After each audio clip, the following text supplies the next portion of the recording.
Sir வணக்கம். வணக்கம். காலையில் சூரிய உதயம் பார்த்தீங்களா? புரியலையே. வானவில். வானவில்லாம் இப்போ எது மழை இருக்கும்போது தானே வரும். அதுதான் இன்னைக்கு உதயநிதி ஸ்டாலின் நேற்று சொல்லியிருக்காரு. வானவில் எப்பயாவது வரும், காணாமல் போயிடும், சூரியன் மட்டும்தான் எப்போவுமே இருக்கும் அப்படின்னு. அவருக்கு தெரியாதா? சூரியன் கூட சாயந்தரம் ஆனால் மறைஞ்சிட்டோம், மறுநாள் காலையில் தான். ஒரு 10 மணி நேரம் சூரியன் கூட இருக்காது. அது இங்கே தானே, இன்னொரு இடத்துல இருக்குல்ல. எதுக்காக சொல்கிறாரு அவரு? வானவில்னு ஒருத்தரை சொல்கிறாரு. ஓகே, விஜய விர்ச்சுவல் வாரியர்ஸ் அதுக்கு ரியாக்ட் பண்ணுறாங்க. அப்போ யாரை சொல்லியிருப்பாருன்னு பாருங்கள். சரி, இல்லை அதான் வானவில் என்றால் அழகானது, ரசிக்கக்கூடியது. ஆனால் காணாமல் போயிடுமே, எப்பவும் இருக்காது. வரும் போயிடும், அதை பார்க்க கூட்டம் வரும், பார்க்க அழகாக இருக்கும். இதெல்லாம் ஒரு ஓமையாங்க. அதாவது ஒரு ஆள் அரசியல் ரீதியாக விமர்சனம் பண்ணுங்க, அவரை நீங்களே வானவில் அவர் சொன்னீங்கன்னாரா என்ன வானவில்னு? நீங்கள் சொல்கிறதெல்லாம் பார்த்தா இப்போ திருவண்ணாமலை ஃபுல்லாக போய் அப்சர்வ் பண்ணிட்டு வந்திருக்கீங்க போல இருக்கு. இல்லை, மீட்டிங்கை டிவியில் பார்த்தேன் சார். சரி, சிஎம் பேசினதையும் பார்த்தேன், சிஎம் பேசினதையும் பார்த்தேன். சரி, அது மட்டும் இல்லை, அந்த கூட்டத்தை பார்த்தீங்களா? 1.5 லட்சம் பேர் வந்திருக்காங்களாம். எவ்வளோ டிசிப்ளின்டாக உட்காந்துருந்தாங்க பாருங்க. யாராவது ஒருத்தர் டிரான்ஸ்ஃபார்மர் மேலே ஏறினாங்களா, இல்லை மரத்து மேலே ஏறினாங்களா, ஏறாத கீழே இறங்கு அப்படின்னு யாராவது கத்துனாங்களா? அதெல்லாம் எதுவுமே நடக்கல அங்கே. இல்லை, இவர் கத்திட்டு இருந்தார், பார்த்தேன் நான். உங்களை போல் நானும் டிவியில் பார்த்தேன். ஏவாவேலு இந்த மாநாட்டுக்கே முதுகெலும்பு அவர் தானே, அவர் கத்திக்கிட்டு இருந்தார். எல்லாம் காலியாக இருக்குது, முன்னாலெல்லாம் சேர்ஸ் எல்லாம் வர வேண்டியவங்கெல்லாம் வரல, பின்னால் இருக்கிறவங்கலாம் வந்து சேருங்களை ஃபில்லப் பண்ணுங்க, காலியாக விடாதீங்கன்னு கத்திக்கிட்டு இருந்தார். அது இன்ஸ்ட்ரக்ஷன்ஸ் கொடுக்குறது சார். ஓ அப்படியா? மேலே ஏறு இறங்காதேன்னு சொல்கிறதுக்கும் இதுக்கும் வித்தியாசம் இருக்குல்ல. அங்கே இளைஞர்கள், உண்மையான இளைஞர்கள் அங்கே, அதனால் அவங்க கொஞ்சம் துடிப்பாக இருக்காங்க. நிர்வாகிகள் மட்டும் இல்லை இல்லை, இது இளைஞர்கள் நான் பார்க்கல. எல்லாம் 65 வயசு 70 வயசு ஆனாலாம் பார்த்தேனே. இது சொல்லப்பட்டதுன்னா வடமண்டல இளைஞர் அணியினுடைய நிர்வாகிகள் கூட்டம் சொன்னாங்க. ஆனால் இளைஞர் அணியில் இருப்பதற்கு ஒரு வயசு இருக்குது இல்லையா? இளைஞர்னாலே 40 தாண்டினாலே இளைஞர்னு ஒத்துக்க மாட்டாங்க. அதான் ஒவ்வொரு கட்சி ஒரு மாதிரி வச்சுருக்காங்க. ஆமாம், அதனால் இவங்க பார்த்தோம் 60 70 மேடையில் இருந்தவங்க எல்லாருமே இளைஞர் அணியில் இருக்க தகுதி இல்லாதவங்க தான். அந்த மேடையில் உட்காந்துட்டு இருந்த எத்தனை பேருமே இளைஞர் அணியில் இருப்பதற்கோ இளைஞர் என்று சொல்வதற்கோ தகுதி இல்லாதவர்கள் தான் அந்த இளைஞர் அணியை நடத்திட்டு இருந்தாங்க நேற்று மீட்டிங்கில். அது மட்டும் என்னால் உறுதியாக சொல்ல முடியும். இப்போ வெற்றி கழகம்னு பேர் வச்சுருக்காங்க, அதனால் அங்கே இருக்கிறவங்க எல்லாம் வெற்றி பெற்றவர்கள் மட்டுமா இருக்காங்க, எல்லாரும் இல்லையா? வெற்றி கழகம் என்பது வேறு, இளைஞர் அணின்னு சொன்னால் திமுகவுடைய இளைஞர் அணி. திமுகவில் இருக்கிறத பற்றி there is no age bar. ஆனால் இளைஞர் அணின்னு சொன்னால் இத்தனை வயசில் இருக்கணும், இத்தனை வயசில் அவங்க இருக்க முடியாதுன்னு ஒரு சட்ட விதிகள் இருக்குது. அவங்க உருவாக்குனது தான், நான் ஏதோ உருவாக்கலை. அதாவது இளைஞர் அணிக்கு ஸ்டாலின் அவர்கள் 84 பொறுப்பேற்றார்னு நினைக்கிறேன், 1984. ஒரு 30 வருஷத்துக்கு மேலே அவர் மாநாடே நடத்தாமல் இளைஞர் அணி செயலாளராக தொடர்ந்தார். ஏன்னா முதல் மாநாடே திருநெல்வேலியில் 25-26 வருஷம் கழிச்சு தான் நடத்தினாங்க. அப்படின்னா பார்த்துங்க எவ்வளோ பெரிய ஜனநாயக ரீதியாக அந்த அமைப்பு நடத்தப்படுது. ஆக ஸ்டாலின் அவர்கள் காலத்தில் என்ன இருந்ததுன்னா, 15 வயசுக்கு மேலே வந்தால் அவங்க இளைஞர் அணியில் உறுப்பினர் ஆகலாம். 30 வயசு தாண்டிட்டாங்கன்னா அவங்க திமுகவுக்கு தான் போகணும், இளைஞர் அணியில் போயிடலாம். அதுதான் தாய்க்கழகம் ஆச்சா. ஆனால் அவங்க பையன் இப்போ உதயநிதி ஸ்டாலின் வந்ததுக்கப்புறம் அந்த விதியை 2019 மாற்றிட்டாருங்க. இவர் 2017 வந்தார். 2019 என்ன மாற்றிட்டாருன்னா, சேலத்தில் மாநாடு போட்டு, இல்லை சேலத்துக்கு முன்னாலே சேலம் மாநாடு, 2வது மாநாடு 2024 நடந்தது. ஆனால் அதுக்கு முன்னாலேயே ஒரு விதியை மாற்றினார். அப்பா 15 வயசில் இருந்தால் தான் வர முடியும்னார். இவர் 18 வயசு இருக்கணும், ஏன்னா ஓட்டு போடுற வயசு கரெக்டு தான். அது 18 வயசு மினிமம் இருக்கணும்னு சொன்னார். அதே போல் 35 வயசு மேலே போயாச்சுன்னா, அவர் 30 வச்சுருந்தார், இவர் 35 வயசுக்கு மேலே போனால் இளைஞர் அணியில் இருக்க முடியாதுன்றது இவர் உருவாக்கிய சட்டம் விதி, நான் சொல்ல. ஆனால் இன்றைக்கி உதயநிதிக்கே 48 வயசு. அதனால் என்ன சார் வழி நடத்துகிறார் அவர்? இல்லை, பொறுப்பில் இருக்க முடியாது இல்லைங்க. இளைஞர் அணியை நீங்கள் வழி நடத்துறது வேற, அதை யார் ஒன்றா வழி நடத்தலாம். ஆனால் இளைஞர் அணியில் நீங்கள் செயலாளராக இருக்க முடியாதுல்ல. மேபி இன்ப நிதியை கூட கூப்பிட்டு வாங்க வச்சுக்கோங்க, அதை பற்றி அந்த கட்சியில் யாரும் கேட்க மாட்டாங்க. ஆனால் நீங்களே வகுத்த விதிகளை நீங்களே மீறலாமா? அதான் என்னுடைய கேள்வி. தமிழக வெற்றி கழகம்னு இருக்கு, பாண்டிச்சேரியில இருந்து ஒருத்தர் வந்து நீங்க இங்க ஏங்க பொதுச் செயலாளர் தமிழக ஆகலாம். வெற்றி கழகத்தை எடுத்து அவர் வந்து பாண்டிச்சேரியில இதுல இருந்து வந்து சேர்றீங்க? இங்க பொதுச் செயலாளர் ஆகலாம் தமிழக வெற்றி கழகத்துக்கு. இல்லையே, இளைஞர் அணியை வழி நடத்துறதுக்கு அதாவது இதுல என்ன சார் பிரச்சனை? தமிழ்நாட்டுல வாழறவங்க, தமிழ்நாட்டுல அரசியல் பண்றவங்க, இப்ப மலையாளின்னு சொல்லிட்டு இருந்தாங்க எம்ஜிஆரை. அது ஒன்றும் ஒட்டலையே மக்கள்கிட்ட. ஜெயலலிதாவை வந்து கன்னடத்து பிராமின்னாங்க, ஒன்றும் ஒட்டலைங்க. அதாவது நம்ம பார்க்கறது என்னென்னா, நான் ஒன்றும் அவங்க இருக்கக்கூடாது அப்படிலாம் சொல்ல. இளைஞர் அணின்னா 40 வயசுக்கு கீழே தான் எல்லா கட்சியிலையுமே இளைஞர் அமைப்புகள் இருக்குது. ஆனால் எனக்கு என்ன ஞாபகம்னா, 64 65 வயசு வரைக்கும் ஸ்டாலின் இளைஞர் அணியாக இருந்தார். இது நியாயமா? திமுகவில் வந்துங்க, திமுக 1949 உருவாக்கப்பட்டது சென்னை ராயபுரத்தில், உங்கள் எல்லாருக்கும் தெரியும். கொட்டும் மழையில் ராபின்சன் பூங்காவில் திமுக தோற்றுவிக்கப்பட்டது. ஆனால் 49 அந்த கட்சி தொடங்கினாலும் 80 வரைக்கும் இளைஞர் அணி அப்படின்ற ஒரு அமைப்பே கிடையாது. உப அமைப்பு, துணை அமைப்பு எதுவுமே கிடையாது. 80 தான் கருணாநிதி அவர்கள் முதலமைச்சராக இருந்து கட்சியை தலைவரெல்லாம் வந்த பிறகு தான் 80 வந்து 1980 இளைஞர் அணின்னு ஒன்றை ஃபார்ம் பண்ணுறாங்க. ஒரு 4 வருஷம் யாரோ இருப்பாங்க அந்த கட்சியில் இருந்தவங்க இருந்தாங்க. ஆனால் 84 தான் அது ப்ராமினன்ஸ் வருது. கலைஞர் வந்து குடும்ப அரசியலை புகுத்துறாரு. அவருடைய பையனை எடுத்துகிட்டு வந்து இளைஞர் அணி பொறுப்பாளர்னு போட்டார். அப்போ வந்து 32 வயசு என்னவோ தான் ஸ்டாலினுக்கு. அதனால் அது தப்பு கிடையாதுங்க. ஆனாலும் எவ்வளோ பேர் இளைஞர்கள் இருக்கும்போது பையனை கொண்டு வந்து போட்டு குடும்ப அரசியலுக்கு வந்து விதை போட்டார் அன்றைக்கி அவர். அது தப்பு தான் நான் நினைக்கிறேன். சரி, ஒரு அமைப்புன்னு சொன்னால் 3 வருஷத்துக்கு ஒரு வாட்டி மாநாடு நடத்தணும், அட்லீஸ்ட் 5 வருஷத்துக்கு ஒரு வாட்டி மாநாடு நடத்தணும். அதுதானே ஜனநாயக செயல்பாடு. திமுக ஒரு ஜனநாயக இயக்கம், இது சங்கர மடம் அல்ல, அப்படி இப்படின்லாம் பேசிகிட்டு இருக்கவங்க, டயலாக் அடித்தவங்க இந்த இளைஞர் அணியை எப்படி நடத்துனாங்கன்னா, அது ஏதோ அவங்க பாக்கெட்டில் இருக்கிற மாதிரி பாக்கெட் ஆர்கனைசேஷன் தான். ஒரு தேர்தல் பேரு கூட தேர்தல் கிடையாது, மாநாடு கிடையாது. நான் சொன்னேன் பாருங்க. அதாவது வந்து ஒரு 24 25 வருஷம் கழித்து தான் ஸ்டாலின் முதல் மாநாடை நடத்தினார். தொடங்குந்து 1980 முதல் மாநாடு திருநெல்வேலியில் நடக்குது. இல்லை, எத்தனையோ பேரணிகள்லாம் நடத்தியிருக்காருல்ல. ஏங்க, மாநாடு நடத்துகிறாங்க, மாநாடுன்னு சொல்கிறேன், நீங்கள் பேரணி ஊர்வலன்றீங்க சார். அது ஒரு கட்சியோட விருப்பம் தானே. அப்படி கிடையாதுங்க, கட்சியோடைய விருப்பம் இல்லை. இப்போ எலெக்ஷன் கமிஷன் டைட் பண்ணுறான். நீங்கள் வந்து வருஷம் உங்கள் நிதி கணக்கை கொடுக்கணும், பொதுக்குழு கூட்டணும்.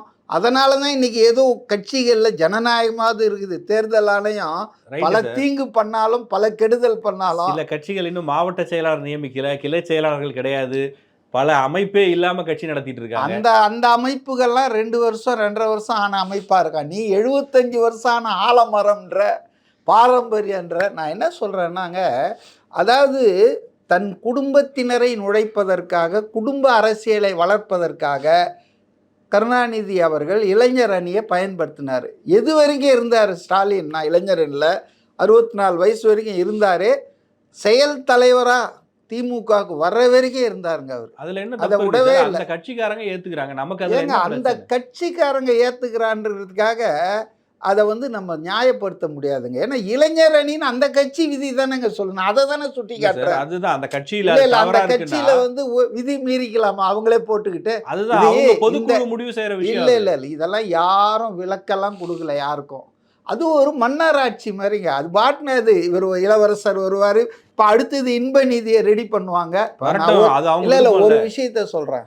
2017 ஸ்டாலின் இளைஞர் அணி பொறுப்பை விட்டுறாரு. 2017 வரை இருந்தார். 19 தான் உதயநிதி வராரு. இந்த 2 வருஷம் யார் இருந்தது? வெள்ளக்கோயில் சாமிநாதன் ஒரு இளைஞர் இருந்தார். ஏன் அவரை 2 வருஷத்துல, இவங்க 33 வருஷம் இருக்காங்க, இப்போ உதயநிதி இருக்கார் 7-8 வருஷமாக, ஏன் அவரை பிரீஃப் பீரியடில், அது அவர் குடும்பத்துக்கு சார்ந்தவர் இல்லை, குடும்பத்துக்கு வெளியே ஒருத்தன் வந்தான்னா அவனை 2 வருஷத்துல தூக்கிட்டாங்க. அவர் தான் இன்னைக்கு துணை பொதுச் செயலாளராக இருக்காரு, அமைச்சராக இருக்காரு. இருக்கட்டங்க. ஏன் இளைஞர் அணி இல்லை, இளைஞர் அணியில் உதயநிதியை கொண்டு பாராசூட்டில் இறக்குனாங்க. திமுகவில் இளைஞர்களே எப்படி வந்தாரோ, இன்னைக்கு அவருடைய செயல்பாடுகள்னு ஒன்று இருக்குல்ல. ஒரு செயல்பாடும் இல்லை, எல்லாமே பில்டப் தான். என்ன செயல்பாடு? நேற்று பாருங்க, அவர் டேப்லெட்டில் வச்சுக்கிட்டு பார்த்து பார்த்து படிக்கிறார். நான் படிக்கிறது தப்புன்னு சொல்ல இப்படி குறை பேசுகிறாரு. காணணும்னா நம்ம எவ்வளோ இல்லை இல்லை, பேர் சொல்லலாம் நான் சார். அதெல்லாம் குறையா சொல்லிங்க. நீங்கள் பெரிய சாதனைலாம் பண்ணிட்டாருன்னீங்களே, ஒரு சாதனை இல்லை. உதயநிதி ஸ்டாலினுக்கு திமுகவிலையும் அரசியலையும் கொடுத்துருக்கிற வாய்ப்பு சந்தர்ப்பம் வேற யாருக்காவது கிடைச்சிருந்தா they would have done wonders. இவருக்கு என்னங்க, இவருக்கு வந்து ராஜா விட்டு கண்ணுக்குட்டிங்க. இவருக்கு எல்லா அமைச்சரவையிலையும் தலையிடலாம், எல்லா அமைச்சரவையிலும் என்ன முடிவு எடுக்கணும்னு சொல்லலாம். ஏன்னா இவர் துணை முதலமைச்சர்னு ஆக்கிட்டாங்க. அதனால் அவருக்கு இருக்கிற அதிகாரம், அவருக்கு கொடுத்துருக்கிற வாய்ப்புகள் திமுகவில் வேற யாருக்கும் இல்லை, ஸ்டாலினுக்கு அப்புறம் இன்னைக்கு. ஸோ நேற்றைய வாரிசு மீட்டிங்க அரசியல்னு சொல்றீங்க. தமிழ்நாட்டுல எத்தனையோ தலைவர்களுடைய வாரிசுகள் அரசியலுக்கு வந்திருக்காங்க. எல்லாருமா ஷைன் பண்ணிட்டாங்க. அவங்க திறமையை பொறுத்து தானே. இப்போ இயக்குனர்களுடைய மகன்கள் எவ்வளவு பேர் வந்திருக்காங்க. இல்லை ஷைன் அதுல விஜய் ஷைன் பண்ணிட்டாங்க, ஷைன் பண்ணிருக்காரு. அந்த மாதிரி தானே. பண்ணிட்டாங்கன்றீங்களே. நீங்கள் என்னவோ ஷைன் பண்ணிட்டாருன்ற மாதிரி சொல்கிறீங்க. நான் என்ன சொல்லிட்டு இருக்கேன், அவர் இன்னும் ஷைன் பண்ணல. அவருக்கு கொடுக்கப்பட்ட வாய்ப்புகள் சந்தர்ப்பங்கள் வேறு யாராவது ஒருத்தருக்கு கொடுத்துருந்தா திமுகவிலே they would have done wonders. எல்லாருமா ஷைன் பண்ணிட்டாங்கன்னா இவர் ஷைனே பண்ணலையே. ஷைனே பண்ணாமல் எப்படி அவரை பில்டப் பண்ணுறாங்க. இப்போ நேற்று நீங்கள் அந்த திருவண்ணாமலை இளைஞர்கள் நிர்வாகிகள் மாநாடுன்னு தான் சொன்னாங்க. அதில் பேசின எல்லாரையும் நான் அவங்க பேச்செல்லாம் கவனித்தேன். எல்லாருமே வந்து ஒரு துதிப்பாடல் மாதிரி, அது சைக்கோஃபன்சி அட் த பீக். இன்னைக்கு அரசியல் கட்சிகள் எல்லாமே அப்படிதானே இருக்கு சார். அதிமுகல எடப்பாடியாரை பத்தி பேசுவாங்க, அப்படிலாம் விஜய் அப்படிலாம் கிடையாது. இல்லை இல்லை, அப்படிலாம் கிடையாதுங்க. பேசுவாங்க, தலைவர்களை பெருமிதம் படுத்துவாங்க, புகழ்வாங்க. ஆனால் அது ஒரு 10% 5% இருக்கும். இங்கே பேசினவன் பூரா, அதுவும் துரைமுருகன், ராஜா எல்லாம் பெரிய ஸ்டால் வட்டுங்க. அவங்களெல்லாம் இப்படி பேச வச்ச, அதுவும் அந்த வரவேற்பு இல்லை இல்லை, அவங்க பாவங்க. அவங்க மனசுக்குள்ள சிலர் சிரிப்பார், சிலர் அழுவார்ன்ற மாதிரி அவங்க மனசுக்குள்ள அழுதுட்டு இருப்பாங்க. நம்மளை இந்த நிலைமை கொண்டு வந்து வச்சுட்டாங்களேன்னு. இந்த ஏவா வேலு பாருங்க, அதிமுகவில் இருந்தவர், அதிமுகவில் அனுபவித்தவர், ஜெயலலிதாவை அம்மானவர், எம்ஜிஆரை கடவுள்னு சொன்னவர், இன்றைக்கி அங்கே போய் உட்காந்துக்கிட்டுங்க பதவிக்காக, பதவி சுகத்துக்காக. நான் என்ன சொல்லேன்னா, மரியாதை கொடுக்கலாம், ஒருத்தரை வந்து பாராட்டலாம். நான் அதை மாதிரிலாம் ஒன்றும் ஜெலசி கிடையாது. நீங்க சொல்ற செங்கோட்டையனை பத்தி சொல்றீங்களா சார்? இல்லைங்க, ஏவா வேலு அதிமுக செங்கோட்டையன் இன்னும் படத்தை இல்லை, செங்கோட்டையன் இன்னும் படத்தை வச்சுக்கிட்டு இருக்காரு. அவர் ரூம்ல, அவர் ஆபீஸ்ல எந்த இடத்துலையும் எந்த படமும் மாறல. அவர் தன்மானத்தோடு இருக்கார். ஆனால் ஏவா வேலு நேற்று வரவேற்புரையில் பேசுகிறாரு, கோடி நன்மைகள், கோடி தேங்க்ஸு முதல்வர் அவர்களுக்கு. எதுக்குடான்னு பார்த்தா, இது போல் இவர் நம்ம இளைய பெரியாரை கொடுத்தாரங்க. இளைய பெரியார் யார்? இளைய பெருமாள்னு ஒரு காங்கிரஸ் தலைவர் இருந்தார். இளைய பெரியாராம் அவர். என்னங்க இது அநியாயம். இந்த ஒத்து உதிர்து, இந்த அது என்ன துதிப்பாடல் ஒரு எல்லை இல்லாமல் நேற்று போச்சுங்க. பெரியாருன்றாங்க, ஆனால் திமுகவினருக்கு அதெல்லாம் நம்ம கேட்டோமா? இல்லைங்க, ஒரு அமைச்சர்கள் பொது மேடையில் ஒருத்தர் மேல இருக்க அபிமானத்தில் சொல்றது அபிமானம் இல்லைங்க, இது காக்கா பிடிக்கிறதுங்க. அதாவது பெரியார் வந்து ஒரு சமூக பெரியார் பேரனா ஏத்துக்கிறீங்களா? நான் ஏத்துக்கலையே. யார் சொன்னது? அது மாதிரிலாம் யாராவது விவரம் இல்லாதவங்க பேசிகிட்டு இருப்பாங்க. அதனால் பாருங்கள், இப்போ பெரியாருன்ட்டாங்க. பெரியார் வந்து என்னன்னா கருப்பு சட்டையை போட்டாராம். அப்போ கருப்பு சட்டையை போட்டவன்லாம் பெரியார், ஹிட்லர் மீசை வச்சவன்லாம் ஹிட்லரா? என்னங்க இது? அதாவது நான் என்ன சொல்கிறேன்னா, ஒரு ஆளை புகழுங்க, அவர் ஏதாவது சாதிச்சிருக்காருன்னா அவரை பாராட்டுங்க, தப்பே கிடையாது. அதில் அவர் கேட்குற ஒரு நியாயமான கேள்வி இருக்குல்ல, கட்டுக்கடங்காத ஒரு கூட்டம், ஒரு டிசிப்ளினுக்குள்ளே வராத கூட்டம் இருந்து பிரயோஜனமே இல்லைன்னு சொல்கிறாரு. யார் சொல்கிறது? டெப்டி சிஎம் தான் சொல்லியிருக்காரு. டெப்டி சிஎம்முக்கு வந்துங்க பயம் வந்துடுச்சுன்னு நினைக்கிறேன். அதாவது 1 கோடி இளைஞர்கள் கட்டுக்கடங்காத இருந்தாலும் ஒன்றும் பிரயோஜனம் இல்லைன்றாரு. இவங்க கட்டுக்கு அடங்கின கூட்டத்தை பார்த்தேன். கூட்டம் முடிஞ்ச ஒன்றும் தேங்காவை ஒருத்தன் வெட்டுறான், வாழைத்தாரை ஒருத்தன் வெட்டுறான், எல்லாம் டிவியில், பாலிமர் டிவியில் போடுறான். அவன் அடித்து எடுத்துன்னு போகிறான். இன்னொரு இடத்துல பார்த்தீங்கன்னா செவரி குச்சி அந்த பை வச்சாங்க இல்லையா, அதை தூக்கிட்டு எல்லாம் ஒயிட் பனியன். எவ்வளோ செலவு பண்ணியிருக்காங்க. அதாவதுங்க, நான் இதெல்லாம் சாதாரண ஆட்களுடைய இது வந்து என்னவோ கட்டுப்பாடு மிக்க கட்சி எல்லாம் எங்ககிட்ட கட்டுப்பாடு இருந்தாங்கன்னா இதெல்லாம் வந்து நம்ம பெருசுப்படுத்தக்கூடாது. ஒரு 100 பேர் சேர்றான்னா அதில் ஒரு 5 பேர் அப்படி தான் இருப்பான். ஆனால் ரொம்ப பீத்திக்க வேணான்றேன் நான். எங்கள் கட்சி ரொம்ப இது அதாவது கட்டுப்பாடு மிக்க கட்சி, இராணுவ கட்டுப்பாடு இருக்குது, அதெல்லாம் ஒன்றும் கிடையாதுங்க. எல்லா அரசியல் இயக்கத்திலையும் இந்த மாதிரி கொஞ்சம் பேர் இருப்பாங்க. மற்ற இயக்கங்கள்லாம் கட்டுப்பாடற்றவை, நாங்கள் தான் கட்டுப்பாடு அப்படின்னு சொல்கிறது எல்லாமே அதெல்லாம் ஒன்றும் சரி கிடையாதுங்க. ரெண்டாவது, நேற்று சொல்லப்பட்டதும் நடந்ததும் தலைகீழாக இருக்குது. சொல்லப்பட்டது என்னன்னா வடக்கு மண்டல நிர்வாகிகள் கூட்டம் நாங்கள். ஆனால் இன்னைக்கு காலையில் முதல்வர் அவர்கள் அப்படியே பயங்கரமாக புகழ்ந்திருக்கார். அதாவது பரப்புரையை தொடங்கியாச்சு, தேர்தல் பரப்புரைன்னு அவர் டிக்ளேர் பண்ணுறாரு. ஆனால் கூட்டத்தில் எல்லாரும் அடுத்த தலைவர் திமுகவுக்கு உதயநிதி ஸ்டாலின் அப்படின்றத டிக்ளேர் பண்ணாங்க.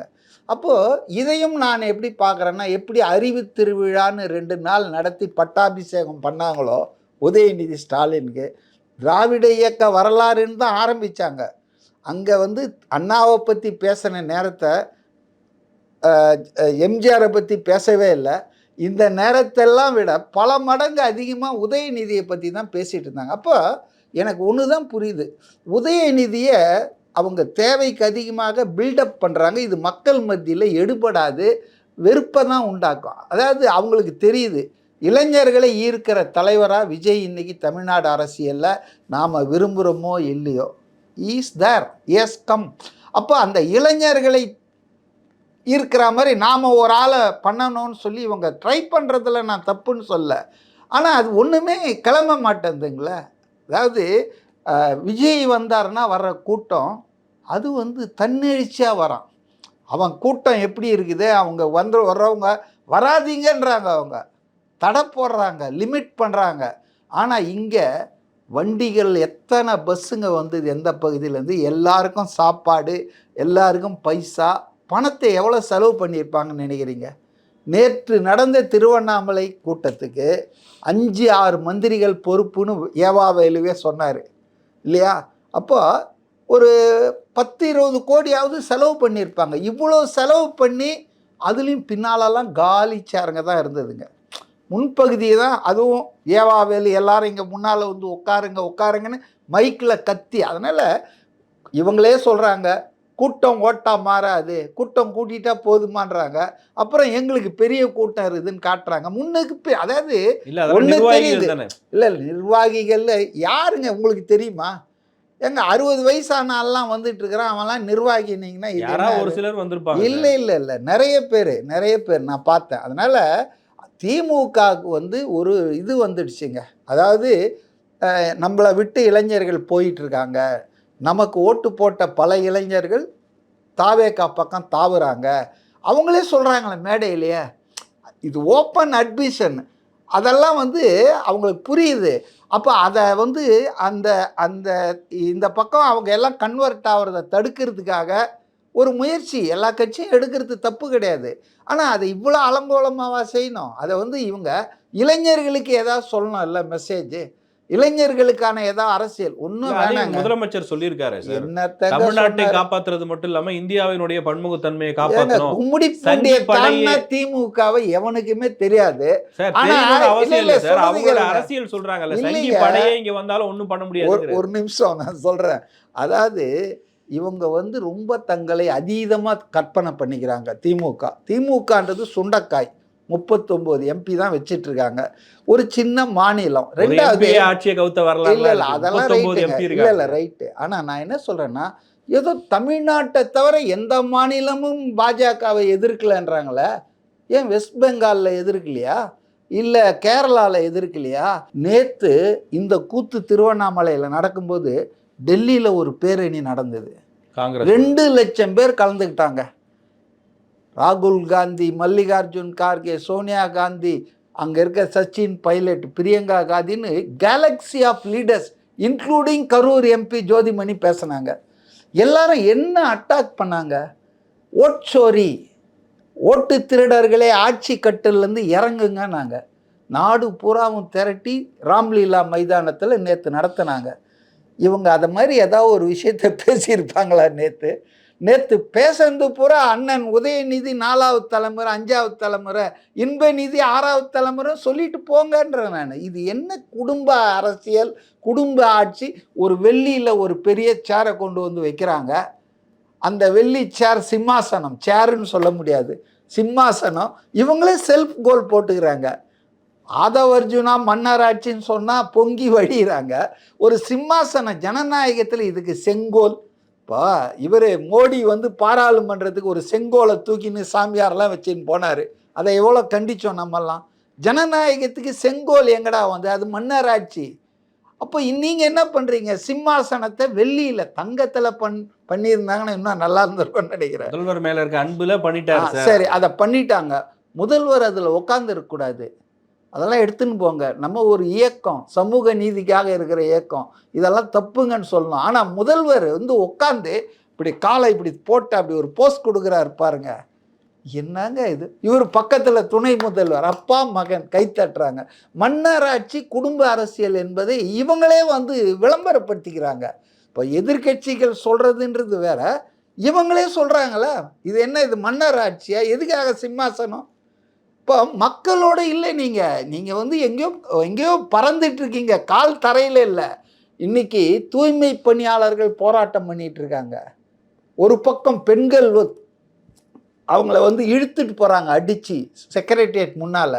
அவங்க 110 நாளுக்கு மேலே போராடிட்டு இருக்காங்க. ஆனால் நேரு ஸ்டேடியத்தில் உள்ளரங்க கூட்டத்தில் பெண்களை வெல்ல செய்வோம் அப்படின்ட்டு அவர் விழா நடத்துங்க. விளம்பரம் தாங்க பண்ணிகிட்டு இருக்காங்க. அதாவது ஆக்சுவலாக விஷயங்கள் நடக்கலைன்றதான் என்னுடைய வருத்தம். I am not against DMK or pro other party.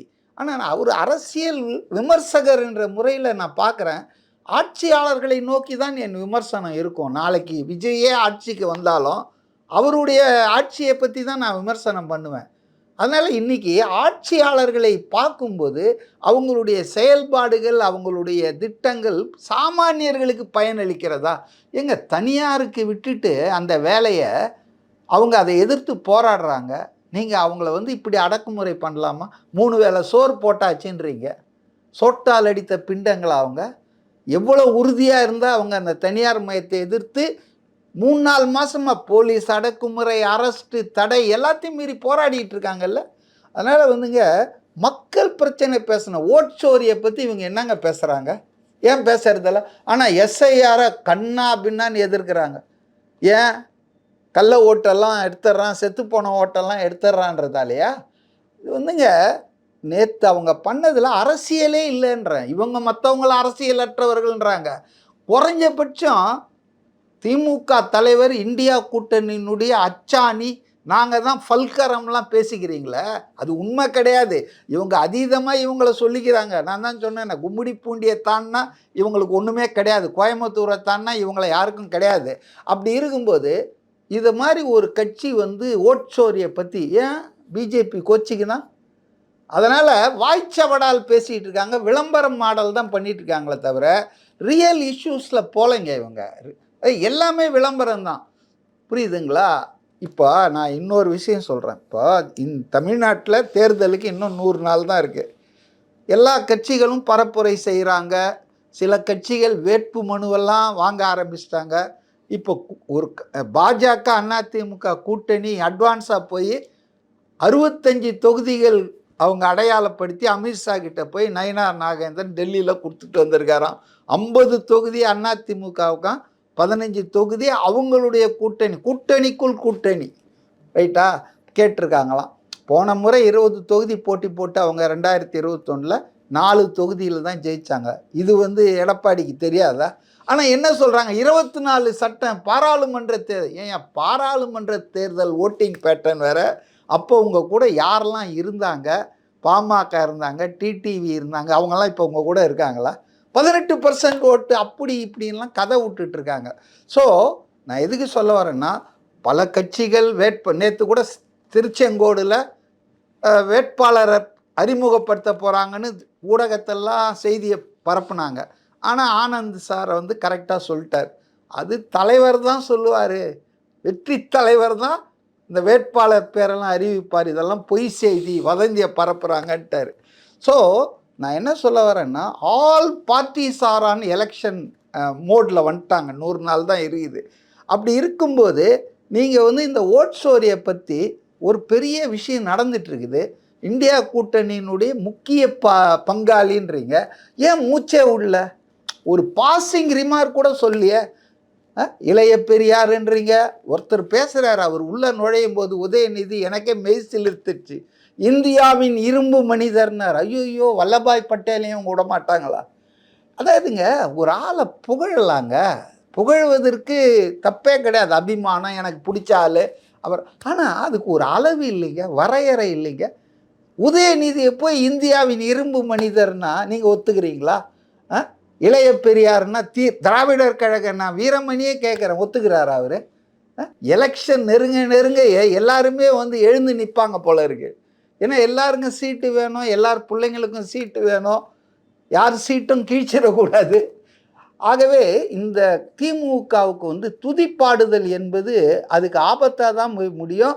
இந்த மகாநாடு இந்த திருவண்ணாமலை மாநாடு என்னை பொறுத்த வரைக்கும் துதிப்பாடுகளினுடைய ஒரு மாநாடாக தான் பார்க்குறேன். அதுக்கு டைரெக்டாக பாருங்கள், ஈரோட்டில் இப்போ 28ஆம் தேதி. ஏன் நான் அதை பற்றி பேசுகிறேன்னா, அதுவும் பெரிய செய்திகளில் பேசப்படுது. இப்போ கண்டிஷன் போடுறாங்க, அதுக்கு போலீஸ் வந்து இப்போ ஒன்ஸ் பிட்டன் ட்வைஸ் சைன்னு ஆங்கிலத்தில் சொல்லுவாங்க, நல்ல மாட்டுக்கு ஒரு சூடுன்ற மாதிரி. ஸோ தமிழ்நாடு போலீஸ் கரூரில் பட்டதுக்கப்புறம் ரொம்ப ஸ்ட்ரிக்டாக எல்லா கட்சின்னு சொல்ல முடியாது, திமுக கிட்டலாம் இருக்க மாட்டாங்க, ரைட், எதிர்கட்சிகள்கிட்ட ரூல்ஸ்லாம் பேசுகிறாங்க. நான் தப்புன்னு சொல்ல மாட்டேன். Even though SOP was not finalised, judgment reserve ஆகி மெட்ராஸ் ஹைகோர்ட்டில் இருக்குது. அதனால் இதுக்கு முன்னால் இருந்தது இன்னும் கொஞ்சம் டைட் பண்ணுறாங்க. சரி, சேலத்தில் தான் இவங்க துவங்கணும்னாங்க.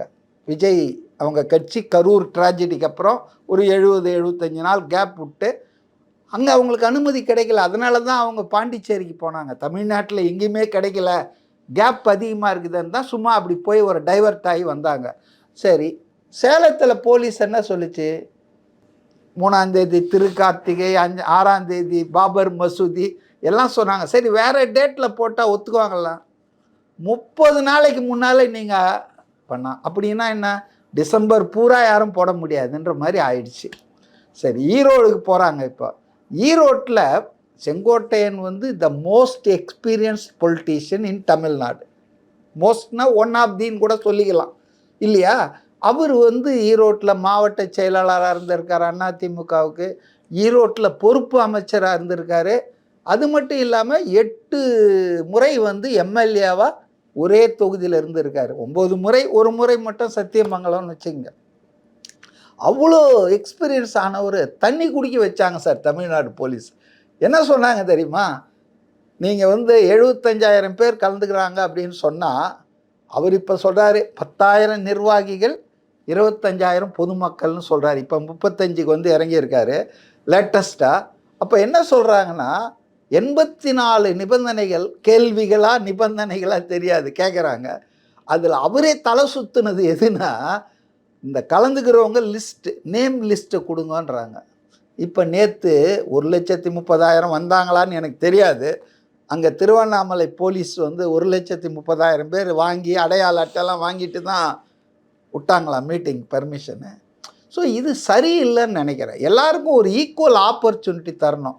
ஸோ அதுக்கப்புறம் பார்த்திங்கன்னா போலீஸ் ஒரு வகையாக செட்டில் பண்ண பிறகு அவருடைய அனுபவம், அவருடைய டேக்ஸை வச்சு திடீர்னு காலையில் பார்த்தா அந்த கோயில் நிர்வாக அதிகாரி வந்து போலீஸில் போய் கம்ப்ளைண்ட் கொடுக்குறான். என்னன்னு, இது கோயில் எல்லாம் அரசியல் நடத்தக்கூடாது, அரசியல் நிகழ்ச்சிகளுக்கு அனுமதிக்கக்கூடாதுன்னு. சரி, இப்போ அதே கோயில் நிர்வாகம் அறிவிக்கிறான் இன்னைக்கு காலைல 50,000 ரூபாய் கட்டணம் வாங்கியாச்சான், 50,000 ரூபாய் டெபாசிட்டான், 1 லட்சம் விஜய் கட்சி கட்டிட்டாங்க, அதனால் அனுமதிக்கிறோன்னு. இப்போ அரசியல்லாம் நடத்தலாமா ஆன்மீக இடத்துல? அப்போ என்னன்னா கடைசி வரைக்கும் பிரச்சனையை பண்ணு, அவங்களுக்கு வந்து அனுமதி கொடுக்காத, தாமதம் பண்ணி. இது வந்து ஏதோ சேலத்தில் 30 நாள்னாங்க, இப்போ ஈரோட்டில் 30 நாள் யாரும் சொல்லலையே.